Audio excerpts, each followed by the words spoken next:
চুলের যত্নে আমরা কি কখনো তিসি ব্যবহার করেছি?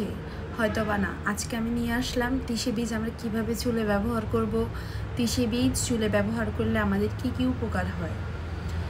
তিসি আমাদের চুলকে মজবুত করে, তিসি আমাদের চুলের সকল ব্যাকটেরিয়া দূর করে, তিসি আমাদের চুলের খুশকি নিয়ন্ত্রণ করে, তিসি ব্যবহার করলে চুল পড়া কমে, চুল লম্বা হয়।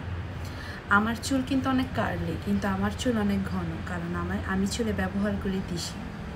তিসি ব্যবহার করার কারণে আমার চুলগুলো অনেক পড়া কম হয়েছে। আমার সামনে আগে চুল অনেক কম ছিল, এই যে ছোটো ছোটো চুলগুলো দেখছেন, এগুলো কিন্তু তিসি ব্যবহার করার পর থেকে হয়েছে। সো আমরা তিসি কীভাবে ব্যবহার করব আমি একটা এই ভিডিওর মাধ্যমে দেখিয়ে দিচ্ছি। Thank you.